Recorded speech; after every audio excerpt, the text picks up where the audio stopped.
Espace TV, les grandes gueules, le top des GG.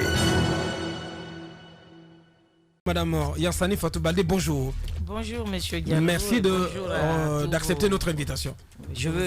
Merci. Je veux d'abord l'interpeller sur un tout autre sujet. La COFEL, son ONG, intervient dans plusieurs domaines, surtout dans le domaine de la santé. Oui. Alors, l'information, vous l'avez appris certainement, la Guinée serait sonnée de rembourser un montant de 4,5 millions de dollars dans le cadre donc de cet incendie qui s'était produit du côté de la pharmacie centrale de Guinée. Qu'est-ce que vous en savez, Madame Fatou Baldé? Oui, il faut d'abord que je vous explique que la COFEL est porteuse de projets observatoires citoyens pour l'accès aux services de santé. C'est que cet observatoire est un outil de veille citoyen pour permettre aux usagers des services de santé d'accéder à des soins de qualité et de réduire un peu, comment on appelle, les inégalités d'une zone sanitaire à une autre et de veiller à ce que les soins qui sont gratuits le soient effectivement. Oui. Ensuite, faire un plaidoyer à un niveau élevé pour interpeller sur les dysfonctionnements que nous relevons. Nous couvrons 54 sites de santé à travers le pays. Donc nous avons 54 collecteurs, 9 superviseurs, 2 pour la zone spéciale de Conakry. Vous êtes donc un relais entre ces partenaires? Entre les partenaires, c'est-à-dire le gouvernement et les usagers. Nous sommes au milieu. Ça veut dire que nous aidons à la prise de décision au niveau des autorités sanitaires en disant que telle chose ne se passe pas comme ça se doit, vous devez changer. Nous sommes également là pour amener les usagers des services de santé à venir vers les établissements de soins et d'être informés de ce qui est gratuit, de ce qui ne l'est pas. Ensuite, au niveau des partenaires, nous leur donnons la bonne information pour orienter les fonds qui sont destinés au secteur de la santé en Guinée. Comme vous le savez, après la crise sanitaire, il y a eu beaucoup de fonds qui ont été alloués et des projets qui ont été vraiment déployés sur les pays qui ont été les plus affectés par l'épidémie à virus Ebola. Oui. C'est dans ce cadre que la Guinée a initié donc ce programme de renforcement du système de santé parce que le constat avait été que c'est pas Ebola qui nous a créé tant de problèmes. C'est la défaillance du système de santé qui nous a anéantis. Ouais. Et il fallait le renforcer. Il faut construire un système de santé résilient. Ouais. À ce titre, donc, il y avait l'observatoire qui avait existé entre 2014 et 2017, mais qui n'a pas pu travailler sur le terrain compte tenu de la situation sanitaire. Mais encore plus, l'organisation porteuse à l'époque du projet n'a réussi qu'à ramener le système de santé à l'accès aux ARV. Or, nous sommes tous demandeurs de services de santé. Mais les PV-VIH ne sont que 1,08%.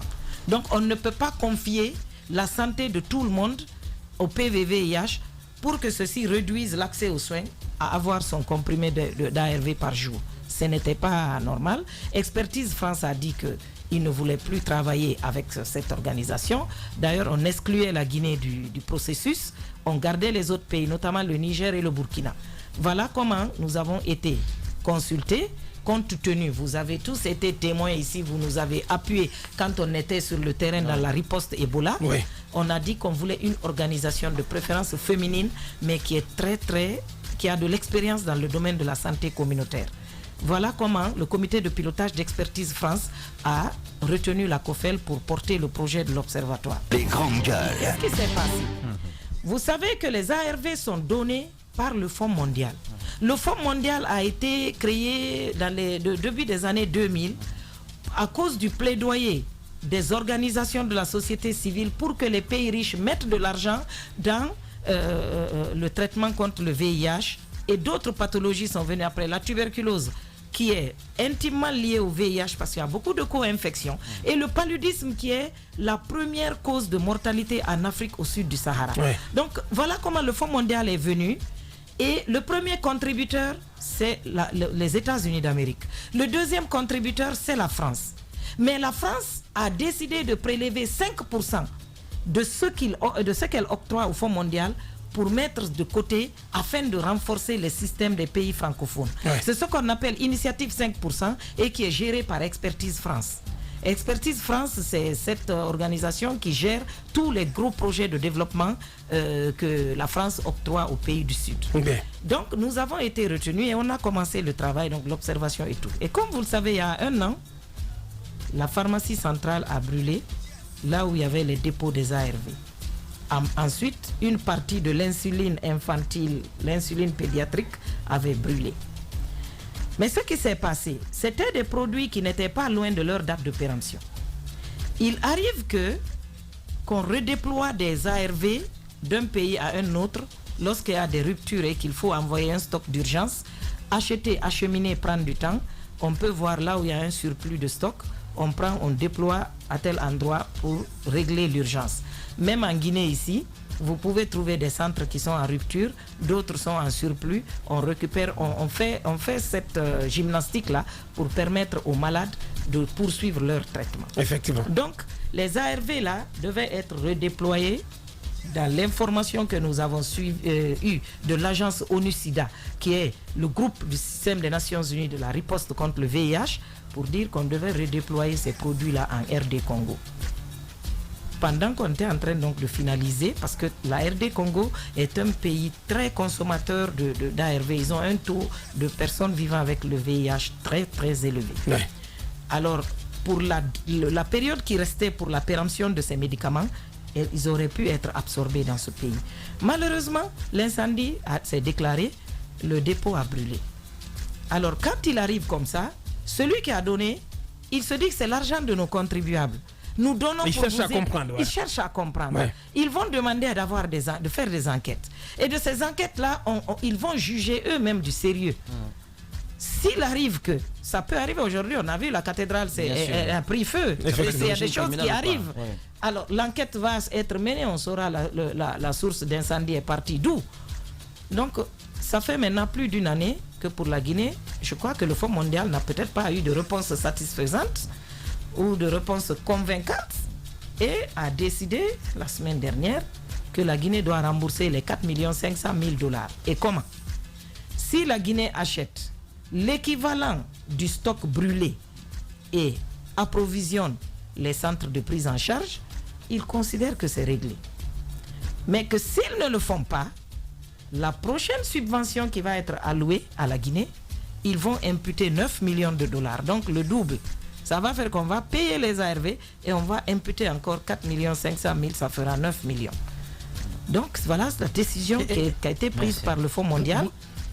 C'est extrêmement grave. Oui, mais qu'est-ce que cela cache? Parce que c'est le sort de nos les malades. Justement, de milliers de Guinéens. Mais qu'est-ce que cela cache? Est-ce que quelque part, dans la tête peut-être de ces organisations, on n'est pas en train de penser peut-être que cet incendie est de source criminelle? Parce qu'il y a eu quand même des suspicions.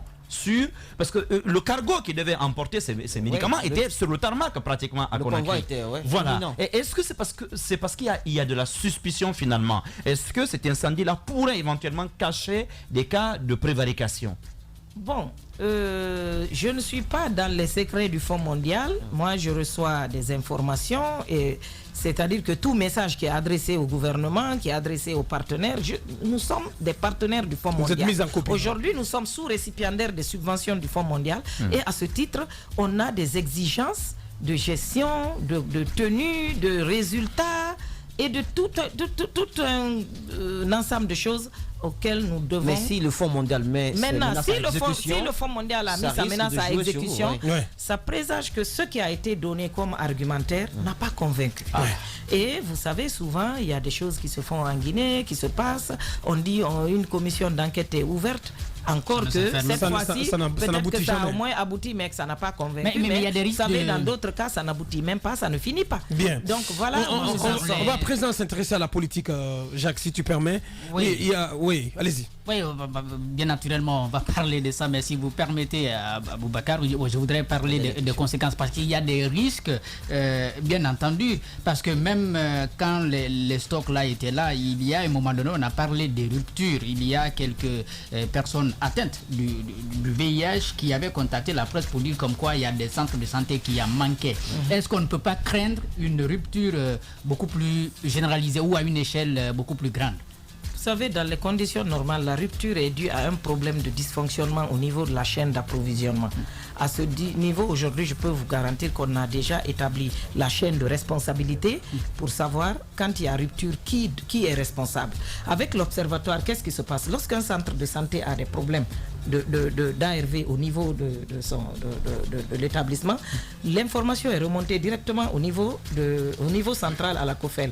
Et nous nous adressons à l'autorité la plus proche du centre. Ça peut être le directeur préfectoral de la santé, ça peut être le directeur régional, ça peut aller maintenant jusqu'au niveau de la direction nationale de la santé et de la lutte contre les épidémies, ou au niveau des 3 programmes liés aux maladies. Donc, quand nous interpellons, en général, les jours qui suivent, on approvisionne. Le problème est réglé. Le problème est réglé. C'est ça aussi l'avantage de l'observatoire. Et là, au bout de chaque trimestre, on produit un rapport. Ce rapport va dire, voilà les dysfonctionnements que nous avons constatés. Ils sont dus à ça et ça et ça. Comme recommandation, voilà comment il faut faire pour régler. Et on a un groupe de champions en plaidoyer composé d'éminents médecins, de personnes ressources, d'anciens fonctionnaires du système des Nations Unies qui ont été à l'OMS, à l'UNICEF, qui sont avec nous et qui connaissent, qui savent comment comment faire porter le plaidoyer à un niveau très élevé pour qu'on puisse aller vers le renforcement du système de santé. Bien. Notre invité ce mardi, Madame Yansane Fatou Baldé, présidente de la COFEL et vice-présidente du CNOX. On continue l'émission. Alors, Madame Yansane, on vous envoie sur le terrain politique. Avant de parler du 3e mandat, il y a les communales. On vient de finir avec les communales sur papier, mais encore il y a beaucoup de problèmes. Les maires sont installés, mais du côté des élus à la base, il y a encore des petits problèmes. Dites-nous, quelle est votre lecture aujourd'hui sur le fait que, quand on se base sur les dernières élections, que la Guinée ne puisse pas encore normalement organiser les élections et qu'on se retrouve après dans de telles situations comme ce qu'on a connu en Guinée? Qu'est-ce qui, d'après vous, explique cela? Vous savez, les élections relèvent d'une volonté politique de mettre en place des organes de gestion des élections compétents et intègres pour donner des élections acceptées par toute la population. On a fait des élections le 4 février 2018. Jusqu'à aujourd'hui, on n'a pas fini le processus. On a vu des pays sortant de guerre comme la Sierra Leone, comme le Libéria, organiser des élections sans tintamarre. On a vu même des pays qui sont en guerre organiser des élections comme le Mali et finir avec. On a vu des pays dont on n'imaginait même pas pouvoir faire une élection propre. La Gambie, une petite CENI, un petit pays comme ça, que la Guinée dépasse à tout point de vue, mais ils ont quand même pu faire et terminer avec. Ouais. Donc chez nous ici, ce ne sont pas des élections, on fait, c'est des sélections.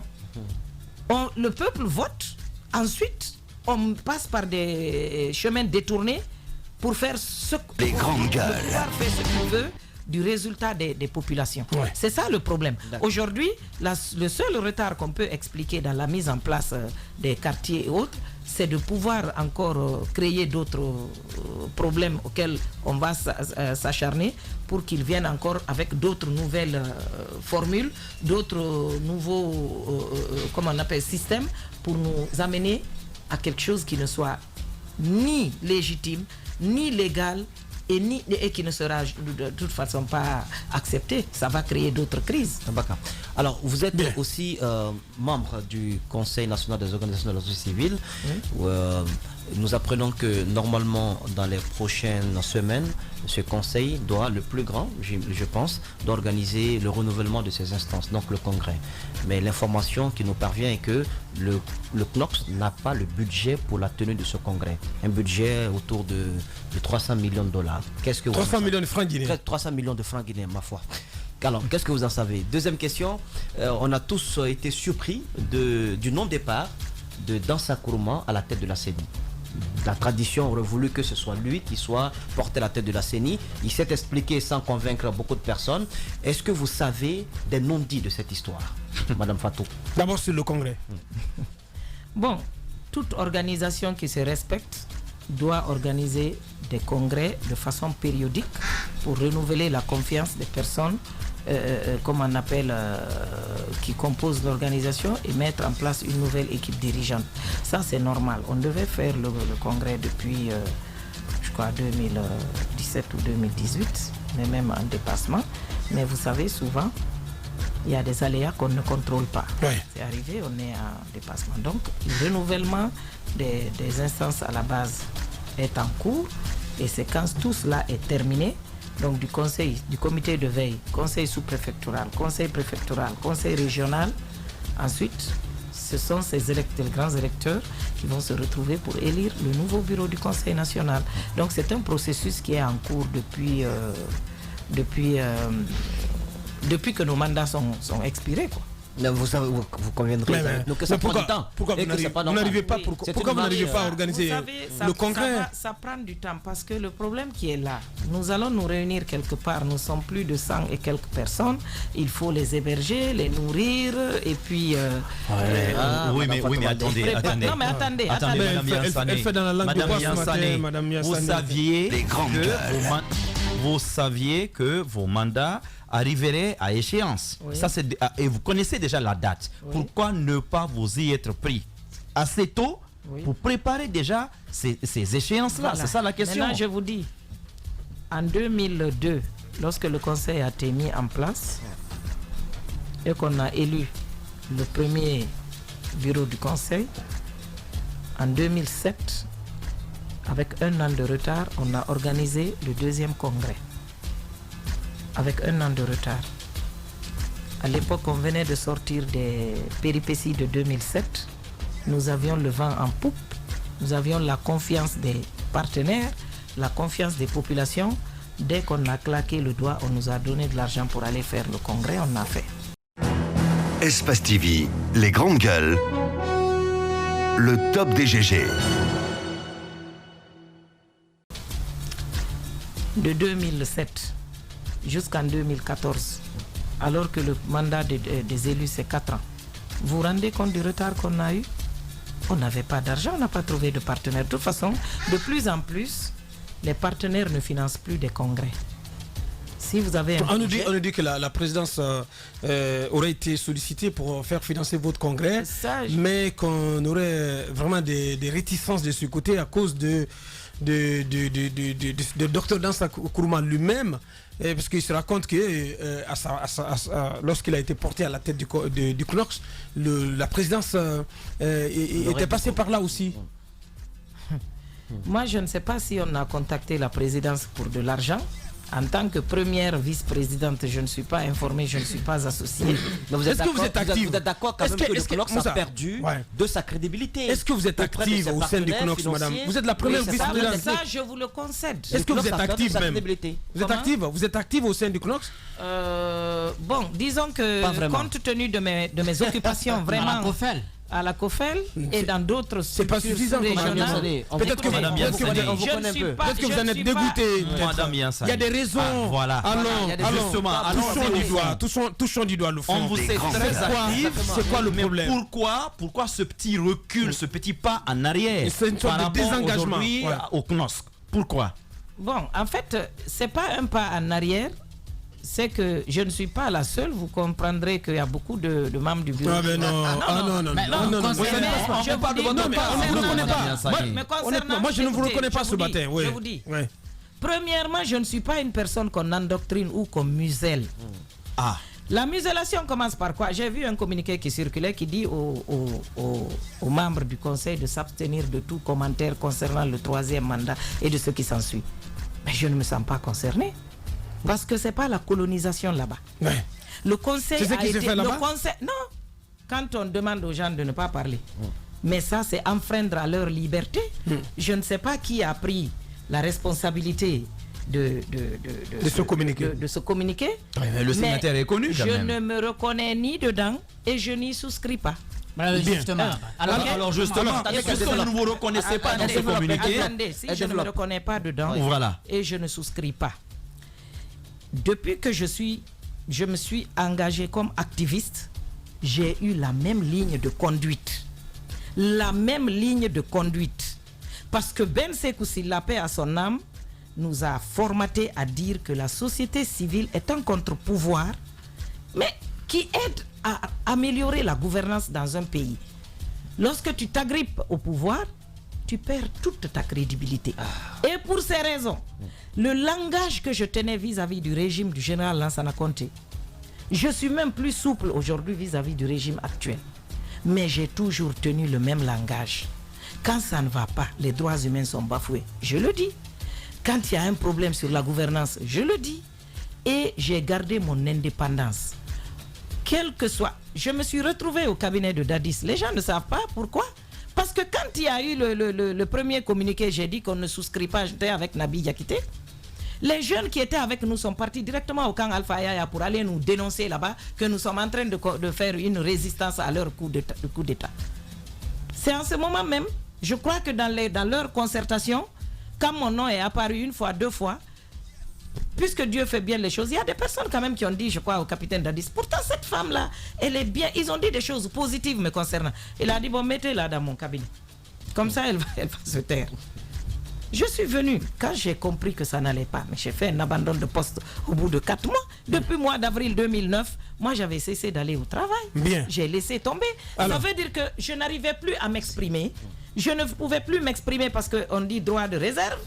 Et ça me choquait parce que je voyais ce qui se tramait. Je me suis retiré tout bonnement. Bien. Parce que je veux mon indépendance. Je suis d'accord, Madame Yassane, par rapport à la CENI, oui. Qu'est-ce qui s'est passé? Par rapport à la CENI, il faut reconnaître que le Conseil a perdu son leadership par le fait que nous n'avons jamais su choisir les bonnes personnes qui devaient aller à la CENI. La seule personne qui est partie avec consensus, c'est Ben Sekou. Ben Sekou, en partant, puisque les syndicats devaient avoir un représentant là-bas, et que Lunseni Kamara était membre du bureau du CNOSC, il est allé avec lui. Vous avez vu comment les choses se sont passées jusqu'à ce qu'il devienne président. Après, il avait échappé à tout contrôle de la corporation qu'il avait envoyée là-bas. Ouais. Quand il s'agissait de désigner Bakary Fofana, je le dis et je le répète, je l'ai dit, la façon n'était ni transparente, ni démocratique, ni légitime.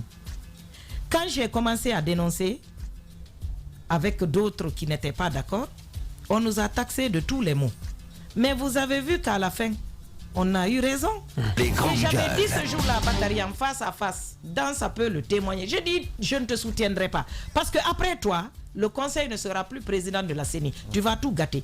J'ai dit, en ton temps, tu as été reconnu comme étant le plus médiocre des ministres des Affaires étrangères que la République de Guinée a connu depuis 1958 à maintenant. Je l'ai dit devant lui. Et si j'ose le répéter ici, c'est parce que je l'ai dit devant lui. J'ai dit, je ne te soutiens pas. La façon dont tu as été désigné n'est pas transparente, elle n'est pas consensuelle et je ne suis pas d'accord. Et il est parti, j'ai eu raison. Voilà. Après, alors maintenant, il y a d'autres organisations de la société civile. Et puis, comment on appelle, je ne sais pas, je ne suis pas dans les secrets. Mais la tradition a continué. Vous qui devriez, dans les conditions normales, avoir les coups de franche pour désigner. Oui. Maître Kébé représente l'ordre des avocats. Effectivement.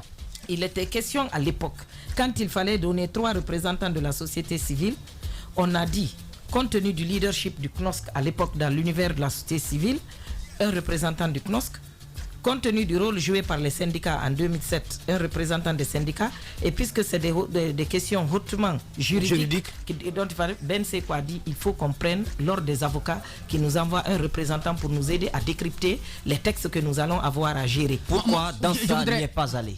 Bon, ça, je ne peux pas vous le dire, vraiment. Alors, il y a l'exécutif sur la Constitution. L'exécutif il y a une information. Les représentants. Il y a une information, surtout sur la CENI, toujours. Je voudrais que vous nous clarifiez des choses. Lorsque Bakary Fofana a quitté la présidence de la CENI et donc l'institution, je crois qu'il avait été demandé au CNOSC de choisir un représentant. Les informations que j'ai reçues, c'est que vous aviez organisé des discussions à l'interne et le choix était tombé sur Dr Ablaye Diallo, qui était donc un des vice-présidents. Oui, il est le deuxième vice-président. Oui. Seul problème, il n'est jamais allé à la CENI. Oui. Qu'est-ce qui s'est passé? Bon, on s'est concerté. On a dit qu'on le soutenait, on peut envoyer son nom. Son nom est parti. Nous, on a fait la lettre de transmission pour déposer acquis de droit. Notre rôle s'arrêtait là-bas. Pour ce qui est du décret le confirmant à la CENI, ça c'est à la discrétion du chef de l'État. Bien. Si le document reste là-bas, nous ne pouvons pas savoir pourquoi le président ne l'a pas signé. Madame... Maintenant, entre-temps, les choses ont changé. La nouvelle loi a été votée. Oui. Et il fallait désigner une nouvelle personne pour aller à la CENI. Donc maintenant, moi personnellement, personne ne m'a consulté pour me dire qui on envoie, comment on fait. Donc le choix de cabinet Cissé n'était pas consensuel aussi. Bon, en tout cas, je n'ai pas été consulté. Vous n'avez pas été consulté. Madame Fatou Baldé, Madame Yassane Fatou Baldé, présidente de la COFEL, et vice-présidente, première vice-présidente du CNOCS, notre invité, Moussa. Dans sa Kourman s'est exprimé sur la création du Front National de Défense de la Constitution. Oui. Il a dit à cette chose, pas en faveur du front. Il a dit que c'était un front prématuré, qui ne pouvait pas être prétentieux. Alors, a-t-il parlé en son nom ou au nom du CNOCS? Est-ce que vous vous sentez concerné par ces propos? Est-ce que vous les partagez? Non, à vrai dire ça, je ne partage pas. Je ne le partage pas parce que tout simplement, vous savez, la Guinée, on est dans une démocratie très fragile. Il faut la consolider. L'alternance, c'est quoi? C'est pas un parti qui quitte forcément, un parti vient. C'est qu'un président vivant passe le sceptre du pouvoir à un président vivant et qui continue de vivre. Parce que qu'est-ce qu'on a remarqué? Le 8 novembre 2002, je n'oublierai jamais cette date où j'ai vu Lamine Sidimé mettre le bulletin dans l'urne pour dire que lui, il avait voté pour l'avenir de la Guinée. Ce jour-là, 2002, j'étais relativement jeune. J'ai dit à mon père ce jour-là, j'ai dit, quand le gars là va rentrer dans son 3e mandat, et que les populations sont désespérées dans la famine, la misère et tout ce qu'il y a ici. Je dis, ils n'auront plus de recours. Dire on attend la fin du mandat. Maintenant, comme ces coups d'œil là, je dis, ils seront incontrôlables. C'est quelque temps après qu'on a vu tout ce qu'on a vu. Moi, je suis désolé. Le CNT, il représentait tout le pays. Les artisans, les femmes, les jeunes, les syndicats, la société civile, les partis politiques. Il y avait 156 membres au CNT. Contrairement à l'Assemblée, où si tu n'es pas membre d'un parti politique, tu ne te présentes pas. C'est l'ensemble de ces 56 qui ont adopté la Constitution, ils ont voté. Quand des gens disent que oui, c'est un putschiste qui a adopté, est-ce qu'un individu peut adopter une Constitution? Il n'a fait que promulguer. Il a promulgué, mais ça a été adopté au CNT. Ouais. Et dans ce CNT-là, quand vous voyez aujourd'hui des gens qui étaient membres du CNT venir remettre en question le travail qu'ils ont fait, je trouve que c'est une malhonnêteté intellectuelle. Quand j'entends Damaro dire que aux États-Unis, on a changé la Constitution combien de fois? Il y a eu plusieurs amendements de la Constitution. Mais est-ce que ça a donné à un président de se représenter à plus de 2 mandats? Et c'est la même Constitution depuis 2 siècles. Ouais. C'est la même Constitution. On peut changer des dispositions. Des amendements, oui. Mais même si on devait le faire, il faudrait que, quand je vous dis que Alpha Omar Konaré a commandé 10 ans, à chaque fois qu'il a été amené à dévier la loi pour régler un problème urgent, il a pris note. Au bout de 8 ans, 2 ans avant la fin de son mandat, il a créé ce qu'on appelle le comité d'appui aux réformes institutionnelles, le CARI. Il dit, voilà le nombre de fois que j'ai violé la loi sans le vouloir, mais c'était indispensable pour la marche du pays. Analyser la Constitution, analyser ces situations, conformer les choses pour qu'un président ne soit plus amené à violer la loi. C'était de grands intellectuels, des constitutionnalistes, des économistes, des sociologues. Ils se sont réunis pour voir quelles sont les insuffisances. Aujourd'hui, il n'y a pas une loi ou un texte qui soit immuable. Parfait, ouais. Parfait. Mais pourquoi en l'an 2010, on a quand même fait jurer le président sur cette constitution? Il a juré, il n'a pas trouvé qu'elle était sale ou malpropre ou malsaine. Pourquoi en 2015, la même chose s'est faite? Pourquoi on attend maintenant pour le faire? Ouais. Mais la question aujourd'hui, Madame Yassani, mais pourquoi le CNOCS n'a pas une position claire quand même sur cette question? Non, mais écoutez, pourquoi vous êtes dans le vague? Le CNOSC, c'est un ensemble de personnes. Il y a un bureau de 15 membres. Il y a 8 démembrements régionaux et les préfectures. Donc, quand quelqu'un doit parler, il faut avoir concerté toutes ces personnes-là. Sinon, quand tu viens parler, tu ne parles que dans ça n'a parlé qu'en son nom. Moi, je ne vous dirai pas que je parle au nom du CNOSC. Mais je dis que je ne peux pas soutenir, après toutes les péripéties qu'on a passées, à dire qu'on va changer de constitution pour aboutir à quoi? Et même si on devait le faire, attendez une minute, même si on devait le faire, vous savez, Boubacar Diallo, il y a des démarches que ceux qui sont partis, qu'on nous sorte pourquoi on doit changer de... On peut modifier des dispositions de la Constitution sans changer de république. Effectivement. Et aujourd'hui, qu'est-ce qui se passe? Ce n'est plus de dire qu'on est en train de changer la Constitution pour le bien des institutions qui sont consacrées dedans. C'est de dire, moi je vois maintenant, on vous soutient à vie. Il doit continuer. Souvenez-vous, hein, Sékou Touré, il est mort à l'âge de 63 ans, je crois. Oui. Mais ce n'était ni son âge, ni son état de santé qui présageait cela. Il était bien portant, il tenait le pays d'une main de fer, tout allait bien, paf, il a eu une mort brutale. Jusqu'à des mois et des semaines, il y avait des personnes qui n'ont pas cru qu'il était mort, tellement qu'il avait fini par posséder l'esprit des gens et on le croyait immortel. Ouais. Il est mort. C'est des soldats qui venaient faire garde à vous devant lui là, qui ont pris le pouvoir et qui ont anéanti tout le système en une fraction de seconde. On a commencé avec Lansana Conté. Au début, M. Sirajo Diallo, M. Alpha Condé et consorts trouvaient que c'était un militaire analphabète qui ne pouvait nous amener nulle part. Dans leur dynamique de le minimiser, il est resté là 24 ans. Les 24 ans là, à la fin, on disait on a créé un mouvement Koudé. Bien. On est passé dans de ce truc-là. On a cru que si Conté mourait, le pays allait tomber dans le chaos. Bien. Conté est mort. Il a changé la constitution, il avait 67 ans. J'ai fait des recherches ce matin. Il avait 67 ans quand il changeait la constitution. Il est resté. Mais vous avez vu que c'est son mandat de trop qui a fait que les Guinéens ne croyaient plus en l'État. L'État a perdu toute sa crédibilité. Bien. Et lorsqu'il il est décédé, on s'est pressé de se nous mettre derrière les premiers soldats qui ont dit on prend le pouvoir. Ouais, donc et eux-mêmes ont dit le pouvoir est dans la rue. Si aujourd'hui, des gens pensent que Alpha Condé, si c'est pas lui, c'est pas lui. Mais qu'ils sachent que Sékou Touré est mort, on a survécu.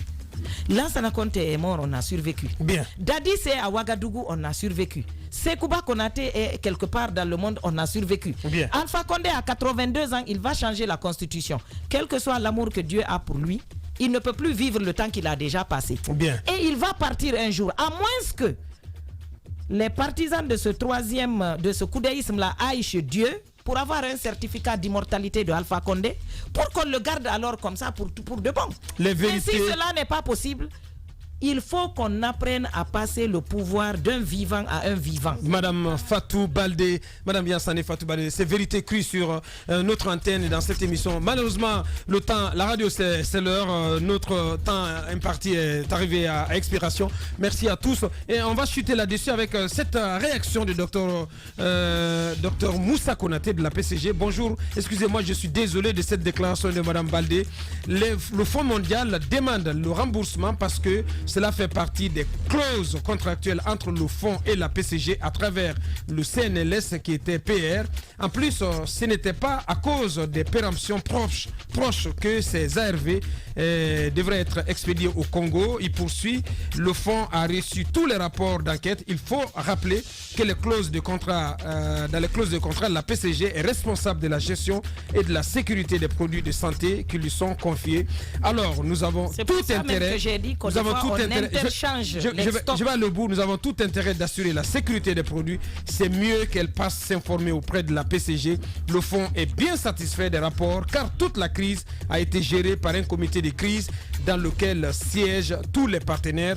Mais il faudrait bien que le fonds réclame par principe le respect des clauses de contrat entre le Fonds mondial et la pharmacie centrale. Je suis bien d'accord et je vais vous dire, je salue Dr Konaté. Quand il y avait la crise, il a beaucoup cru en nous et il nous a accompagnés, il nous a beaucoup aidés. Bien. Maintenant, je vous dis que l'observatoire, il est là, c'est pour aider tous ceux qui sont au niveau stratégique dans la gestion de la santé à savoir qu'est-ce qui se passe à la base pour prendre la bonne décision. Bien. Mais également de rendre les services sécurisés et d'amener, n'oubliez pas que la crise de confiance qui est née entre le personnel médical, les structures de soins et les populations, elle est profonde.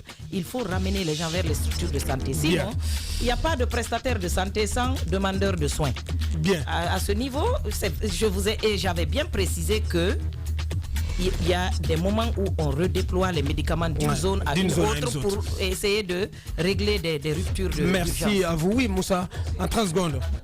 décès de Dr Ibrahima Fofana, puisqu'on parlait des syndicalistes. C'est quand même un 16 avril qu'il s'en est allé, lui, effectivement. Notre confrère du côté de la RTG, mais également notre confrère Massari. Exactement. Donc, je pense qu'il y a quelque chose de prévu pour en mémoire à Dr Ibrahima Fofana ce dimanche au domicile de la famille du côté d'Amdalaï. Bien, le message est passé. Laissez-moi quand même dire un petit... en 30 secondes alors. Vous savez, quand Dr Fofana est décédé, je me suis enfermée, j'ai pleuré. Ma mère même m'a demandé, mais quelle était cette proximité avec Fofana pour que tu sois inconsolable de la sorte? Je dis non, maman, ce qui me fait mal. Je sais que Fofana a un véhicule solide, stable, un chauffeur qui l'envoie partout. Pourquoi on l'a descendu de ce véhicule pour le mettre dans un véhicule conduit par un brigadier et qui ne sait pas conduire, qui n'a pratiquement pas de permis, un véhicule non assuré pour aller le tuer? Je dis, c'est ce qui me fait mal. C'est le mal là. Et jusqu'à aujourd'hui, impossible de savoir pourquoi cela. Il aurait pu... pourquoi il n'est pas parti dans le véhicule du PNUD? Quelle était l'urgence pour qu'il aille la nuit? Quel que soit paix, il pouvait aller le matin. Une route aussi compliquée que la route de Fria. Mais je crois que à l'époque, les autorités de la transition, en l'occurrence le Premier ministre, a une très grosse part de responsabilité dans la mort de Ibrahim Fofana. Comara, vous voulez dire? Non. La transition version 2. Bien, donc Jean-Marie Doré. Oui. Bien. Et que Dieu ait pitié de son âme. Les bienfaits qu'il a eu à accomplir dans sa vie, que Dieu le lui rétribue au centuple. Mais nous restons le regretter aujourd'hui. Madame Yansani Fatou Baldé. Espace TV, les grandes gueules.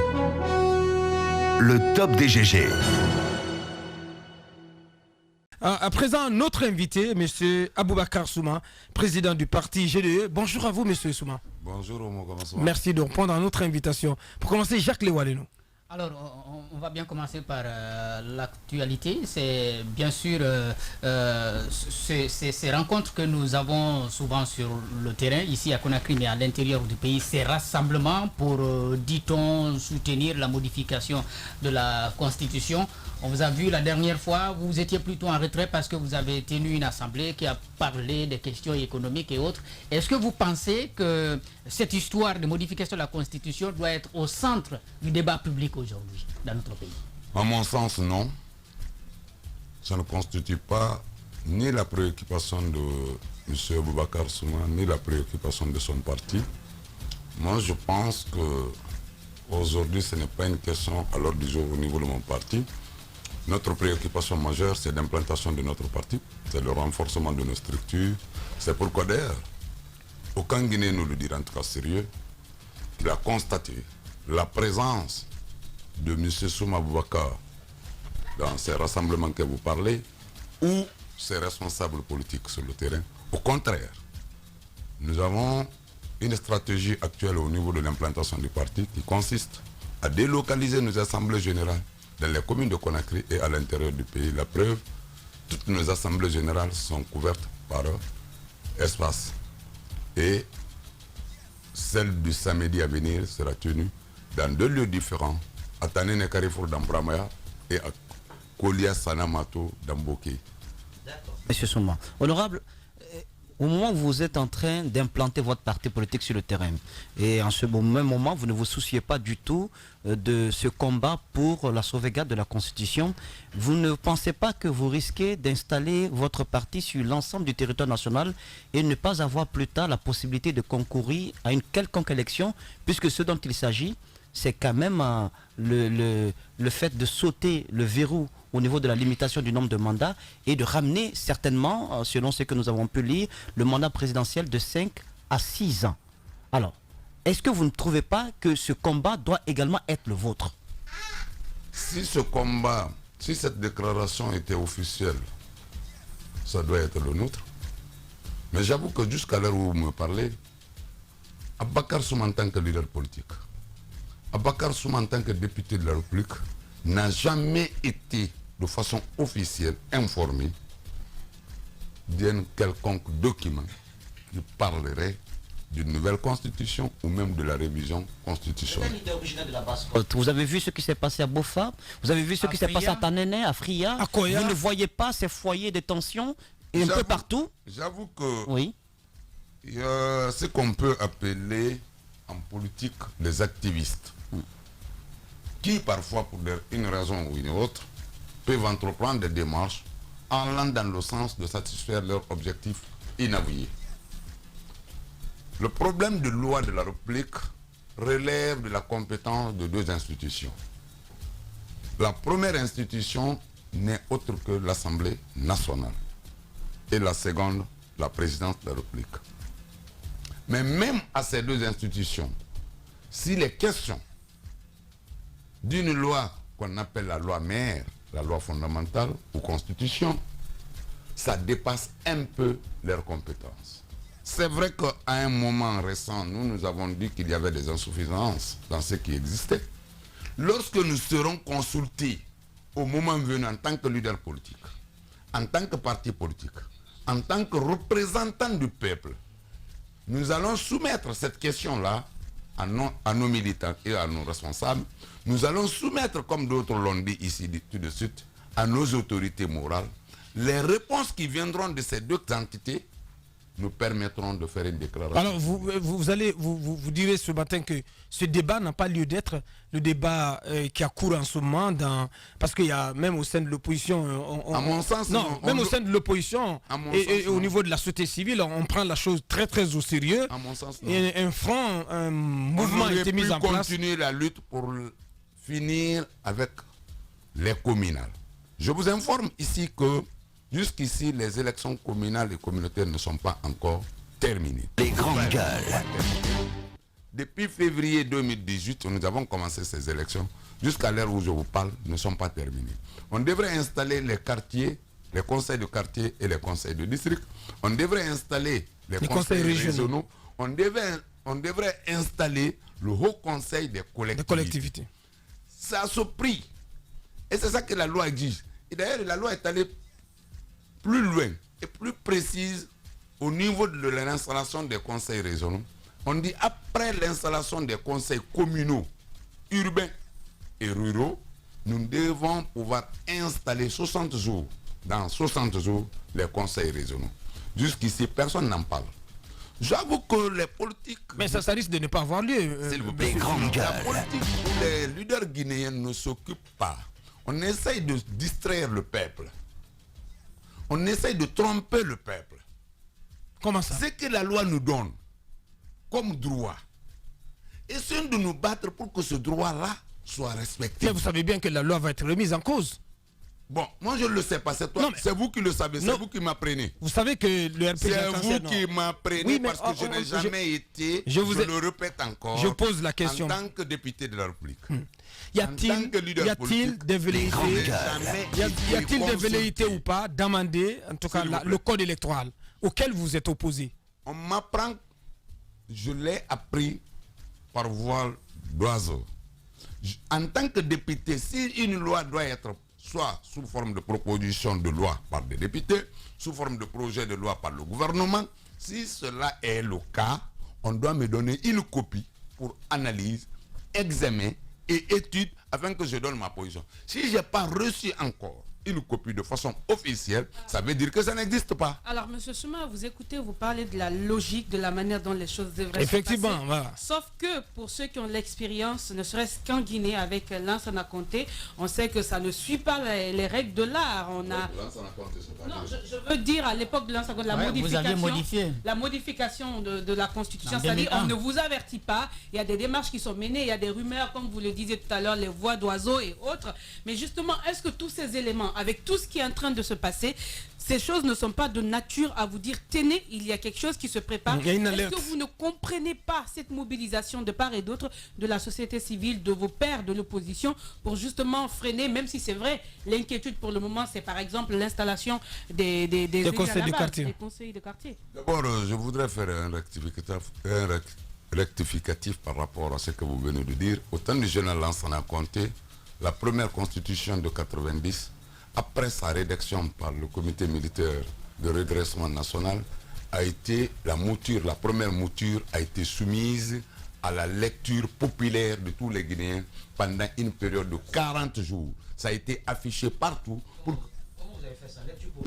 Lecture populaire. Ça a été affiché partout dans tous les lieux publics de la Guinée pour que chacun lise, apporte sa modification qu'il voudrait apporter avant de revenir pour une seconde mouture qui a été soumise désormais au référendum. Ça, c'est la première chose. La deuxième chose, le deuxième rectificatif que je voudrais apporter à ce niveau, lorsqu'il était question de faire la modification de cette loi fondamentale de 90 vers les années 2001, un autre document a été élaboré, envoyé à l'Assemblée nationale et demandé l'avis de l'Assemblée nationale pour un référendum. Et le référendum a eu lieu. Voilà la voie légale. Mais jusqu'à l'heure où je vous parle, aucune de ces voies n'est encore usitée, ni par la première institution, ni par la seconde institution. Vous avez été tout de même associé à ce changement de constitution. En plus parce je voudrais vous apprendre que lorsqu'il était question de, si vous voulez, des grandes gueules, il n'est pas dit que si Abakar Souma commet des erreurs ou des fautes aujourd'hui, que son enfant... Mais non, ça passe pas quand même. Non. Mais dans ce cas, vous ne pouvez pas quand même faire la morale aux gens aujourd'hui, M. Souma. Permettez-moi de venir au bout de mes idées. Oui. J'ai été encore porte-parole de cette commission nationale du parti PUP, le parti de l'unité et du progrès, dans lequel j'étais pour aller rencontrer le président de la République. Il y a des témoins qui sont vivants. Au nom de la jeunesse du parti, nous avons été le voir. Ce jour, la phrase se résumait en ceci. Monsieur le Président, pour l'amour de Dieu et de la Guinée, nous vous primions de garder la loi fondamentale dans sa forme de 1990. Si elle est changée, Dieu ne sera pas avec nous. Trouvons un autre pour vous succéder, vivant, pour que vous soyez son conseiller. Nous l'avons dit, la jeunesse du parti. Et je qui sont vos témoins? S'il vous plaît. Non, mais vous avez dit que des témoins vivants sont là. Mathès est là, le secrétaire général. Il est là encore. Kabakonde est là, il est vivant. Sorel est décédé, c'est vrai. L'actuel prophète de Koya, Barbosa, il est là encore. Je les cite pour que vous soyez informés. C'était ça la position du parti. En tout cas, ça de la jeunesse du parti. De la jeunesse du parti, à l'époque. Malgré que nous n'avons pas été écoutés, mais l'histoire retiendra que nous avons fait cette sortie. Et nous l'avons dit de façon claire et vive au président de la République. Alors aujourd'hui, vous direz la même chose. Vous conseillerez la même chose au président Alpha Condé et à son entourage, à tous ceux qui le poussent à modifier la constitution ou à proposer une nouvelle constitution. Est-ce que vous tiendrez, vous êtes à même de tenir le même discours, le même conseil à l'entourage d'Alpha Condé? Abakar Souma n'était pas leader politique. Ce jour, Abakar Souma n'était pas non plus député de la République. Aujourd'hui, Abakar Souma est leader politique. Abakar Souma est député de la République. Abakar Souma n'agit pas aujourd'hui en tant qu'individu. Il doit agir en tant qu'une personne morale. Toutes les questions qui lui seront posées, il doit soumettre ces questions-là à ses responsables politiques. À titre personnel. Nous vous en posez la question à titre personnel. Le problème d'avis personnel. Oh là là, quand même, M. Souma. Abakar, je pense que Abakar Souma fait dans la langue de bois. Il fait dans la langue de bois. Parce que honnêtement, moi je ne vous reconnais pas du tout. Abakar Souma, on sait bien la débâcle que vous avez subie du côté de Dixin. Moi, j'ai comme l'impression que vous n'avez pas fini de faire votre deuil par rapport... Non, mais il y a eu un deuil du côté de la mairie de Dixin tout de même. Alors, vous trompez, monsieur je ne me trompe pas. Vous n'avez pas fini de faire ce deuil. Et aujourd'hui, puisque, selon ce qui a été dit, il y aurait eu des arrangements avec le pouvoir en place, des arrangements qui n'auraient pas été respectés par le camp d'en face, par le pouvoir présidentiel, vous comptez toujours sur ces mêmes... sur quoi? Abakar Souma, vous aurez dû être soutenu permettre d'être au perchoir de la mairie de Dixin. Vous jouez à quelqu'un qui se réveille de 10 ans. Vous aurez dû être soutenu par le camp présidentiel à Dixin. Ça n'a pas été le cas. Ah bon? Oui. C'est pourquoi vous avez gagné. J'ai été soutenu. Attendez, ne faites pas... Parce que vous ouvrez une brèche. Vous ouvrez une brèche. Vous n'avez pas envie de taper sur le pouvoir en place. Vous comptez toujours sur ce pouvoir pour être remorqué plus tard peut-être. S'il vous plaît, quel remorquage? Pourquoi j'ai tenu à créer mon parti lorsque j'ai quitté l'UFDG? Pourquoi, si je voulais aller au RPG, qui allait me barrer la route? Quel est ce Guinéen qui aurait pu... Vous n'auriez pas pesé là-bas. S'il vous plaît. C'est déjà rempli, le RPG est rempli. J'ai préféré créer mon parti pour me battre moi-même. Alors ne dites pas que remorquer. Et je t'informe, monsieur Moïse, c'est votre radio qui couvre l'essentiel de mes activités politiques. Allez avec moi sur le terrain. Allez avec moi sur le terrain pour savoir quelle est l'évolution de mon parti. Je vous invite le samedi à Tanene. Je vous invite le même samedi à Kolia Sanamato d'Amboké. Je suis le seul parti aux zones délocalisées. Maintenant, le débat que vous parlez, sur 37 conseillers et 22 quartiers, la liste qu'Abakar Souma a portée à Dixine a eu 14 conseillers, sanction populaire. A eu 14 quartiers sur 22. C'est le second tour, là où la population n'exprime pas sa volonté. C'est au second tour des élections communales que certains de nos camarades de notre liste ont été approchés par nos adversaires. C'est de la bonne guerre politique. Et ils ont tenu à voter pour la liste adverse. Nous avons encore les audios. Jusqu'ici, nous avons les audios. La liste majoritaire dans le conseil communal de Dixine reste et demeure pour les 5 ans la liste qu'a portée M. Aboubakar Souma. Ma mémoire est fraîche, Aboubakar Souma. Je me rappelle encore de la vidéo, la triste vidéo dans laquelle vous avez fait des aveux liés à la trahison dont vous avez fait l'objet. Oui, mais aujourd'hui, vous semblez prendre ça comme une guerre saine qui s'est déroulée et tout. Vous avez dit avoir été trahi. Je dis que certains de mes éléments de la liste ont jugé nécessaire d'abandonner et de voter pour la liste adverse. Bien. Alors, pour revenir au débat. Voilà, pour revenir au débat. Allons droit au but. Pour revenir au Allons droit au but. Constitution, M. Aboubakar Souma. Oui. Je vous ai entendu dire tout à l'heure qu'il y a certes des éléments à l'intérieur qui nécessitent, si vous voulez, qu'ils soient revus. Est-ce qu'aujourd'hui, si le débat était proposé, vous seriez amené à soutenir ou pas quelle idée? J'avoue que lorsque le débat serait engagé et la question est posée devant mon parti, nous donnerons notre position politique en fonction de l'intérêt politique. Mais en fonction de l'intérêt politique. Exactement. Et qu'est-ce que Le combat politique... Donc pas en fonction de l'intérêt du peuple. Non mais... Qui parle de l'intérêt politique? On crée le parti pour massifier le parti. Qui massifie ton parti? C'est le peuple. Alors, l'intérêt du peuple. On comprend le langage politique. S'il vous plaît. Oui. Je dis bien et je l'assume. En fonction de l'intérêt politique de notre entité politique, nous prendrons une position. C'est clair, net et précis. Alors, honnêtement, moi j'ai l'impression d'avoir deux personnes en face. Parce que c'est l'homme politique qui te parle. Quand même, monsieur Souma, cher Homo, il n'y a pas longtemps, nous faisions une émission ensemble dans Club de l'Actu. Ce n'est pas ce discours que vous teniez. Et vous étiez totalement en faveur d'une nouvelle constitution ou d'une modification de la constitution. Vous vous étiez attaqué alors à outrance contre la constitution de mai 2010 et à l'époque on se souvient même, vous avez essuyé les critiques des membres du CNT à l'époque. Le contexte. Alors, je le répète encore. Qu'est-ce qui a changé? Je le répète encore. Le contexte n'est pas le même. Hein? Je viens. Laissez-moi venir au bout. Il n'y a même pas 2 mois. S'il vous plaît, le contexte n'est pas le même. La loi qui nous réside aujourd'hui, qu'on appelle la Constitution, a été élaborée pendant une période exceptionnelle. Elle a connu où elle est remplie d'insuffisances. Aboubakar Souma, en tant qu'acteur politique, après avoir lu ce texte, a constaté qu'il y a des insuffisances dans le texte, a constaté que ce texte ne prend pas en compte la totalité des réalités de la Guinée.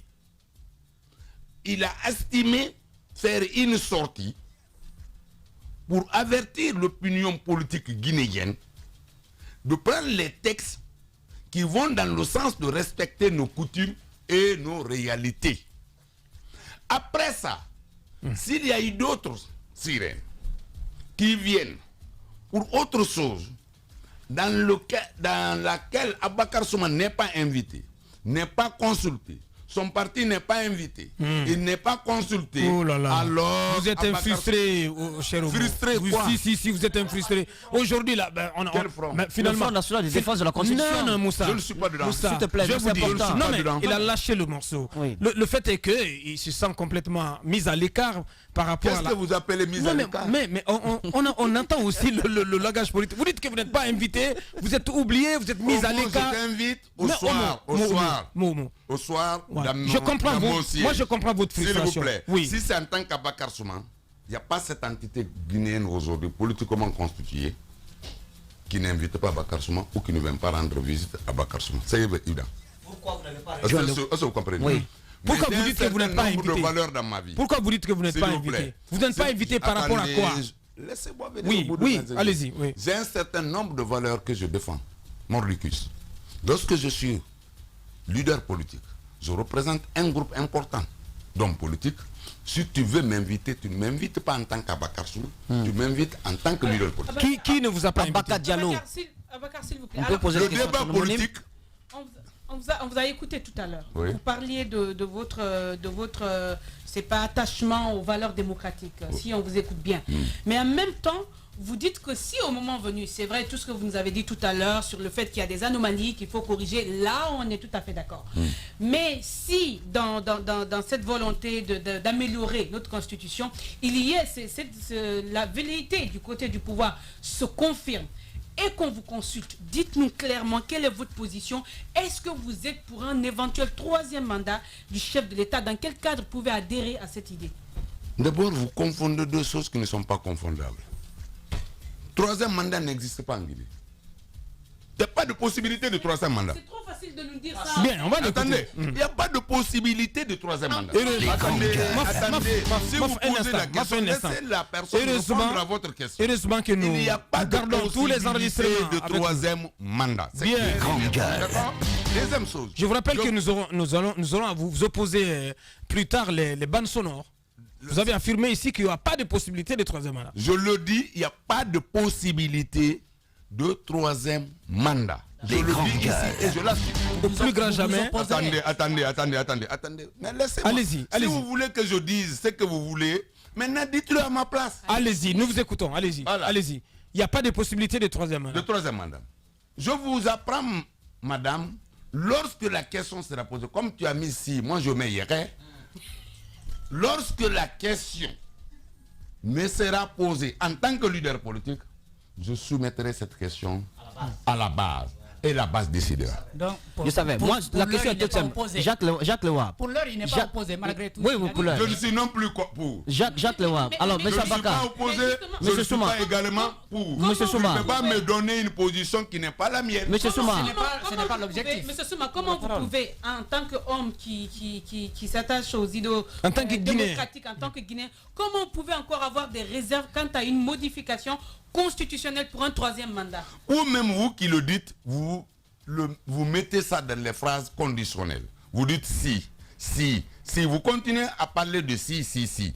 Donc ça veut dire que ce n'est pas sûr. Si la phrase est conditionnelle, il n'y a pas. Comment ce n'est pas sûr? Comment ce n'est pas sûr? On voit les campagnes. On voit les campagnes partout. Comment ce n'est pas sûr? Enlevez vos si. Oui. Enlevez vos si. Les masques sont tombés. Aujourd'hui, c'est clair que ce pouvoir-là, ce régime veut continuer. Enlevez vos si. Alors, mettez dans les phrases affirmatives. Bien, on a mis dans les. Et en ce temps, on a mis en affirmative. Nous allons parler de façon affirmative. On a mis en affirmative. Mais je voudrais vous dire une chose. Je suis leader politique. Je préside aujourd'hui le parti qu'on appelle Guinée pour la démocratie et l'équilibre, GDE. Je ne suis pas Abakar Souman en tant qu'individu. Toute décision que je dois prendre, ça ne serait pas une décision personnelle. Là, on a compris, ça doit être soumise à la volonté de mes militants et de mes responsables. Bien, allez-y Moussa. Votre parti contient, le cycle du parti contient le mot équilibre. Oui. La constitution est sur le point d'être déséquilibrée. Vous pensez quoi de cela? Est-ce que... C'est vous qui le dites? Non, si. Le président au siège de son parti, il a tenu un discours qui ne vous a pas échappé, vraisemblablement, lorsqu'il a parlé d'affrontement. S'ils sont prêts pour le débat, vous faites le débat. S'ils sont prêts pour l'affrontement, vous faites l'affrontement. Parce qu'en dansant avec un aveugle, il faut de temps en temps le marcher sur les pieds pour qu'il sache que vous existez. Ce discours du chef de l'État ne vous a pas échappé. Ça a ouvert la brèche aux affrontements qui sont constatables aujourd'hui sur le terrain. Alors, les acquis démocratiques sont en danger. Vous êtes leader politique.